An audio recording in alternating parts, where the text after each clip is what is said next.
Hello and welcome to Pandora Astrology's monthly horoscope for October of 2023. We are the astrologers of Pandora Astrology. I'm Jamie Kale Miller. I'm in Berkeley, California. And I'm Julia Mijas, and I'm in San Francisco, California. Let's take a look at what's happening this month. Hey there, Aquarius. I want to start with something that's not exactly near and dear to your heart, but which you absolutely need to know about, and that is Pluto. Here he is getting ready to finish out Capricorn. Capricorn is the sign before yours. And so Pluto is getting ready to move into your sign. And you've probably heard that this was upcoming. So Pluto has been traveling along through Capricorn and your 12th house for about 15 years. And this is the last year of Pluto's journey through your 12th house. Pluto is the transformer. Pluto brings metamorphosis, deep psychological change, a death and rebirth experience. Pluto has been busy rooting around in one of the sub-basements of your consciousness in his journey through your 12th house. Pluto may have rooted up some stuff that you really didn't want to know about your family system and its dynamics. If there is dysfunction in the family that you came from, this Pluto may have rooted that out and put it in your face during his journey through the 12th house. Not a happy thing, not a comfortable thing, but that's Pluto's job. He takes out the garbage, which means you have to smell the garbage on its way to the curb. So Pluto's been busy, but now Pluto is going to finish out his span. He's been traveling from 27 degrees of Capricorn through 0 degrees of Aquarius this year. And if you have anything in your chart that Pluto is aspecting this year, then you may experience some relief around October 10th when Pluto turns direct. That is his signal that he is going to now finish out his span. He's going to leave third base and make a run for home and finish out your transformations for the year. So that's going to bring some relief, and it is peeking up over the horizon at this point. I want to let you know that we have a blog post about Pluto's journey into Aquarius, and you can find that in the YouTube description that comes with this horoscope. Now, the next thing that I want to talk about is that Juno is traveling along through, let's start again at the beginning of the month. Juno starts the month here in Leo in your 7th house. She's traveling with Venus. These are the two relationship goddesses, but they're not identical. They have overlapping but distinct terrain. Venus is about love and beauty and forming that romantic erotic bond. And Julia will tell you more about Venus's travel this month very shortly. But Juno is about committed relationships. That can mean marriage in your personal life, or just, a committed partnership, a strong bond, living together and so forth. And Juno also is about committed relationship in your professional life. So that can be like your relationship with your business partner. And it can also be, because Juno is a social leader, it can be teams of people that you manage at work, and how you network in general in your social life. Venus and Juno both love to be in the 7th house. Juno in particular is very busy helping you to manage your relationship this month as she journeys through the 7th house.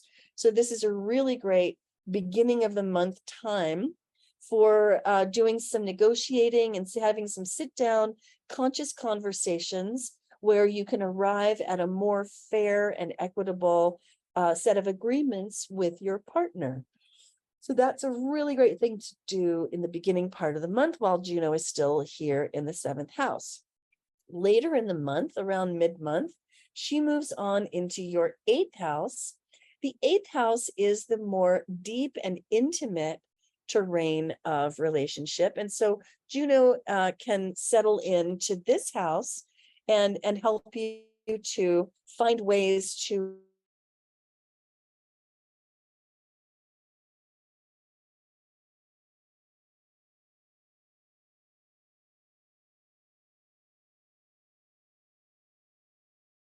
relate more about finances with your spouse. So this is a really great time for stabilizing and connecting and really sorting out all of the details, because Juno is entering into Virgo. Now, I think Juno is not very happy in Virgo. Virgo is a sign that can be very critical. And Venus also doesn't like Virgo so much. But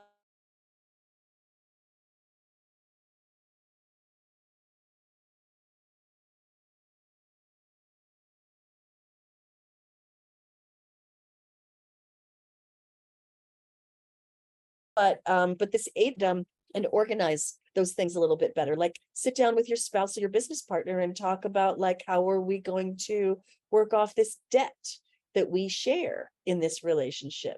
Let's organize it. Let's make a spreadsheet for that. Let's net it out. And that's a really great conversation for the transit. Then the last thing I want to mention is that Ceres is traveling along through Scorpio all month, and that's your 10th house. Ceres is the asteroid goddess to do with food, body, and money. She's a materialist. She's a real material girl. She's in Scorpio, which is a difficult spot for her because she rules Taurus, and Scorpio is opposite to the nature of Taurus. So Ceres here is in her sign of detriment. And it's hard on Ceres to be in Scorpio because she's all about, like, hey, what's mine? What do I own? What do I know that I have control and command of? And in Scorpio, she feels very pulled to merge and connect what is mine into a greater pool of what is ours. And so be very thoughtful about investments that you make while Ceres is in Scorpio, but definitely bring this very sensible and grounded Ceres into your career.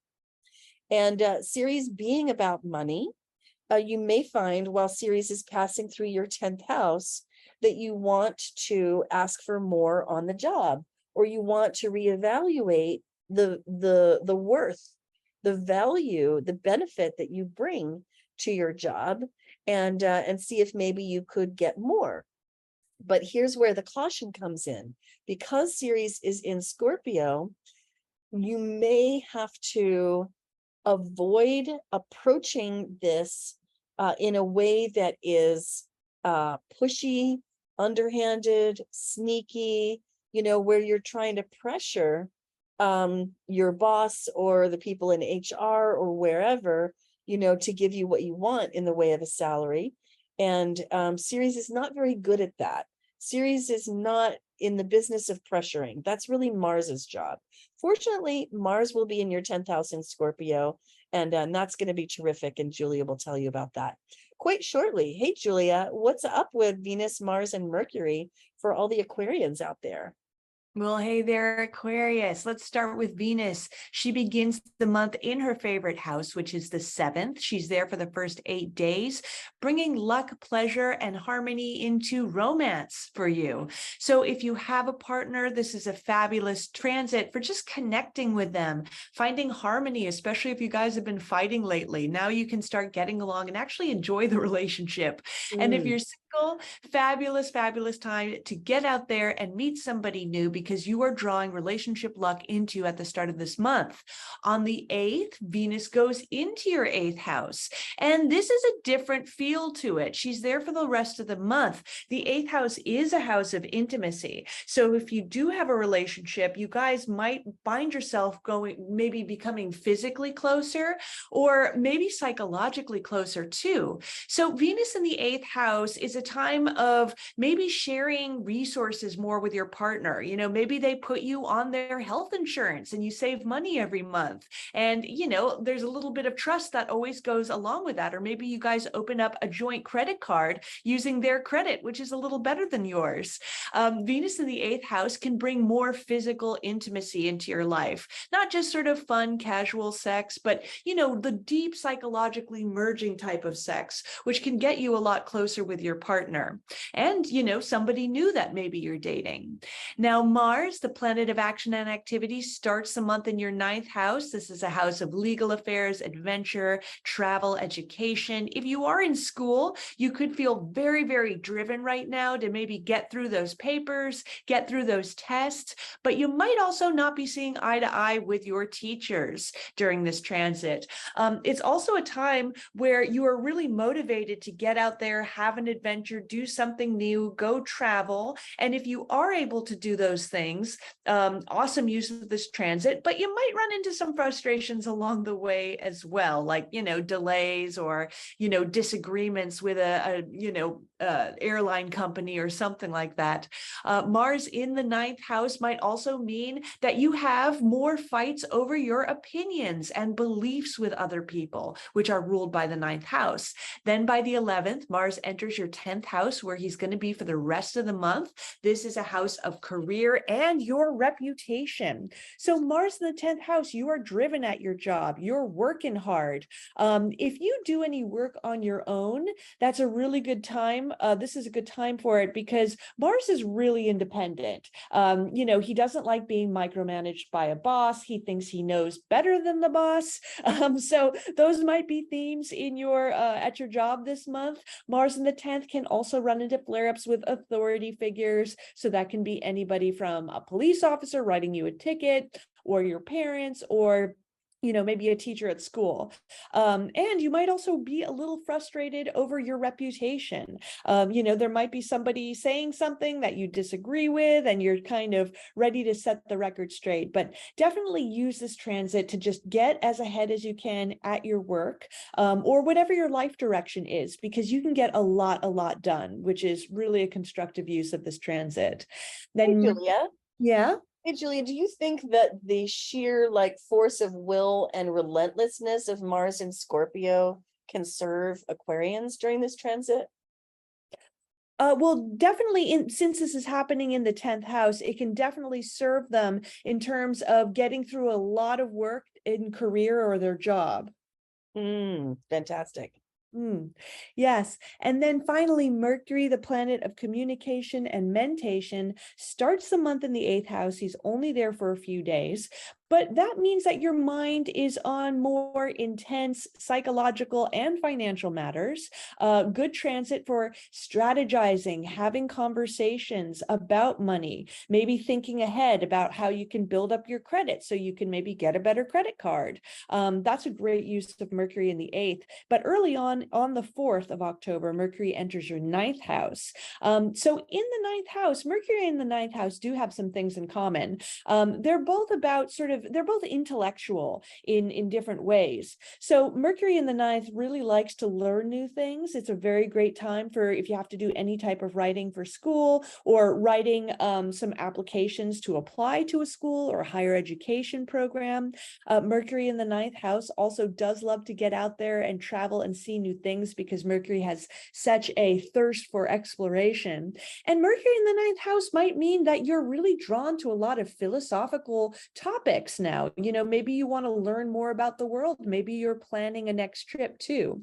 Then by the 19th, Mercury conjoins the sun while direct. We call that Greater Epiphany Day. It's a time of insights and revelations. Since this is happening in the 9th house, you might be getting some aha moments about a legal matter in your life, maybe about a trip that you want to take, maybe about school. Should you go back to school? Or maybe school isn't working out and you'd rather drop out and just work for a while. But these could be areas of life where you really get a lot of clarity. So keep October 19th in mind. Hi, Jamie here. Horoscopes and moon videos are fun, but they don't go very deep, really. If you want depth and personal clues, you'll want to join our monthly live workshop where you can talk with a real astrologer about your own chart. This month's topic is undergoing Pluto transformations with power and grace. Because Pluto transits feel like a long, dark night of the soul, and psychological death and rebirth is hard for all of us. In the workshop, I'll explain how to navigate these biggest of all life's changes smoothly. This workshop is expressly for our Demigod Patreon subscribers who pay only $15 a month for access to live events like this one. It's easy to sign up at the Patreon link in the description below. I'd love to see you there. Now let's get back to the video. Well, I want to tell you about the two eclipses that are happening this month, beginning with an eclipse on October 14th. And this is a solar eclipse right here in the sign of Libra in your ninth house. Now, a solar eclipse, well, eclipses in general, they show us our shadow, whether we want to look at it or not. And believe me, we don't. And a solar eclipse shows us our shadow through how we behave, through actions that we take. And therefore, we behave in ways that are bad behavior. And so everybody can see it. And so that's really the watch out when it comes to a solar eclipse. This one being in Libra, we have named it Stop Placating, Honesty Heals. And we've named it that because the eclipse planet, which is the sun, is in Libra. And the sun struggles in Libra because this is its sign of fall. The sun is all about being a self and expressing oneself like spontaneously and authentically. But in Libra, the sun has a tendency to think too much about what other people's opinion might be. And so the behavior here might not be the kind of bad behavior that you would think of. It might not be about, being self-absorbed or, overbearing. It might instead be the kind of bad behavior that's where you're like placating somebody, like being a people pleaser, like pouring way too much saccharine sweet honey on top of whatever deal you're offering, and just like, just being far too yielding, and maybe even using that as a manipulation. Now, this is happening while the sun is in the ninth house with that moon and also conjunct the south node. This is a south node eclipse, which means it has a releasing quality. It is a time when, upon seeing that bad behavior, you can release it. You can let it go. You can say to yourself, hey, I'm really tired of being, Mr. Nice Guy. This is not working for me anymore. And you might well also ask yourself, how does this connect with my overall philosophy of life, which is very much what the ninth house is about? So you might well ask yourself, how is my philosophy of life rooted in this idea of peace and harmony? And does that always serve me? And are there occasions when I'm just like, I'm so invested in peace that I just give all my power away? Interesting thoughts, right? The second eclipse of this month is a lunar eclipse in Taurus, which happens on October 28th. And that one lands in your fourth house of home and family. And that is strongly connected to these themes. Now, this is a lunar eclipse. So it's an eclipse, which means it shows us our shadow, but it's a lunar eclipse, which means that it shows us our shadow through how we feel. So we tend to experience it more inwardly, which is different from a solar eclipse, which we experience outwardly. Now, this particular one occurs in an axis of financial signs. Taurus is about my money. What is the money that is my own? What is it that, what is the wealth that I am building, my nest egg that I could draw a line around and own for myself, my possessions? Whereas Scorpio is, what do I share with other people or pool in groups? So that can be like monies that you share with a spouse. It can be monies that you get from your family. It can be debt that you have gotten yourself into. So this moon has a lot to do with those themes. We're calling this moon Release Ties, Lean into Independence. And the reason for that is because that south node is over here with the sun, and the sun is pulling for financial entanglement. The sun wants you to get into debt, not necessarily a good kind of debt. Whereas the moon, which is with the north node, wants you to be more sufficient, self-sufficient, independent, and able to maintain and sustain your finances in a good way. So this moon wants you to be more grounded. And the way that it drives you towards that is through how you feel, because the moon is our emotional side. And actually, the moon, I want to say this is a fantastic moon because the moon is in Taurus. The moon loves to be in Taurus. And because the Taurus moon is so patient and solid and consistent, and that's really good emotionally and financially. So what I'm saying is lean into financial independence, release the ties. That's what we're calling this moon. Release ties, lean into independence, release ties that bind you to maybe financial institutions through debt, or that tie you to family, or that tie you to a job that maybe you don't want to be in, which I'm saying because the sun is here in the 10th house of career. And if you can lean into a situation that places you in a better state of financial independence, autonomy, where you are handling things for yourself, by yourself, it's going to just give you this wonderful feeling of control in your life, and autonomy. And it just feels so good. Part of why I'm saying this is because the moon is here in the 4th house of family. So you might find that some of this comes up relative to the family that you came from, that raised you.